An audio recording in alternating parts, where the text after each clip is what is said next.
নমস্কার, আমার রান্নাবাটি চ্যানেলে সবাইকে স্বাগত জানাই। আমার আজকের রেসিপি হচ্ছে দই পাবদা। দই পাবদা বানানোর জন্য আমি ঠিক এরকম সাইজের 6 পিস পাবদা মাছ নিয়েছি। যদিও আমি 6 পিস মাছ রান্না করব না, আমি 4 পিস মাছের দই পাবদা রান্না করব। মাছটাকে ভালো করে এখন নুন হলুদ মাখিয়ে কিন্তু ওই আধা ঘন্টা মতো রেখে দিয়েছি।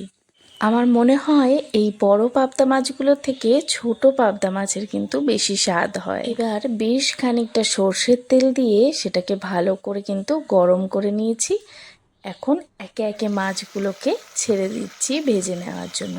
আমি কিন্তু কখনোই টাটকা মাছ বেশি ভাজি না। টাটকা মাছ কখনো বেশি করে ভাজতে নেই, খুব হালকা ভেজে নিলেই কিন্তু ওর স্বাদটা থেকে যায়, এটা আমার মনে হয়। দেখুন, ঠিক এরমভাবে আমি কিন্তু মাছগুলো ভেজে নিয়েছি। মাছগুলো এতটা বড় ছিল যে আমার ওই প্যানটাতেও ধরছিল না। আমি এবার দই পাবদার জন্য একটা পেস্টও বানিয়ে নিচ্ছি, যেখানে আমি দিয়ে দিচ্ছি কিছুটা সাদা সর্ষে, কিছুটা কালো সর্ষে, হাফ চামচ মতন পোস্ত আর 3টে কাজু বাদাম। আমি মার্কেট থেকে টক দই এনেছিলাম, সেটাকেও আমি কিন্তু জল ঝরাতে রেখে দিয়েছি। আর এইগুলোকে ঠিক এরকম পেস্ট করে নিয়েছি।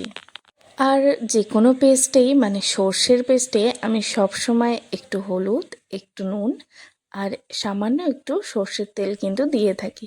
আর কখনো মনে হলে একটু কাশ্মীরি লঙ্কার গুঁড়োও দিই, কিন্তু এটাতে দিইনি। ওই তেলেই আমি এবার ফোড়নে কালো জিরে আর শুকনো লঙ্কা দিচ্ছি, আর হলুদ গুঁড়ো, লঙ্কা গুঁড়ো আর লবণ দিয়ে একটা পেস্ট করে নিয়ে সেটাকেও দিয়ে দিচ্ছি। যখন কালো জিরে থেকে একটা ভালো গন্ধ ছেড়ে আসবে, তখনই কিন্তু ওই হলুদ, লঙ্কা গুঁড়ো আর নুনের পেস্টটা দেব। এটা থেকেও যখন ভালো করে একটু গন্ধটা ছেড়ে যাবে, তখন আমি যে সর্ষের পেস্টটা করে রেখেছি সেটাও দিয়ে দিচ্ছি। এবার এখানে স্বাদটাকে ব্যালেন্স করার জন্য একটুখানি কিন্তু চিনিও আমি দিয়ে দিচ্ছি। এখন এই মশলাটাকে আমি কম আঁচে ওই 8 থেকে 9 মিনিট মতো রান্না করে নিয়েছি।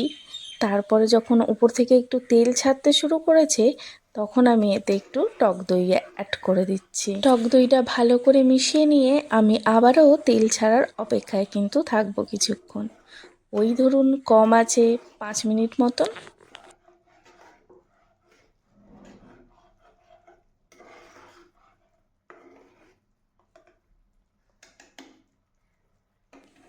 দেখুন, এবার কিন্তু একদম ভালোভাবে মশলাটা কষানো আমার হয়ে গেছে। এবার আমি এতে জল দিয়ে দিচ্ছি। খুব ভালো হতো একটু গরম জল ব্যবহার করলে, কিন্তু আমার একটু তাড়া ছিল, সেই জন্য আমি ঠান্ডা জলই ইউজ করেছি। আর একে একে আমি মাছগুলোও এবার এতে ছেড়ে দিচ্ছি, অবশ্যই জলটা ফুটে আসলে। ব্যাস, ঝোলটা এবার টকবক করে ফুটে এসছে। নামানোর আগে একটু ধনেপাতা, 2টো চেরা কাঁচা লঙ্কা আর সামান্য সর্ষের তেল দিয়ে নামিয়ে নিলেই কিন্তু রেডি হয়ে যাবে দই পাবদার রেসিপি। রেসিপিটা কেমন লাগলো অবশ্যই আমাকে কমেন্টে জানাবেন। লাইক, শেয়ার, সাবস্ক্রাইব করে আমার পাশে থাকবেন। ফেসবুক থেকে দেখলে প্লিজ ফলো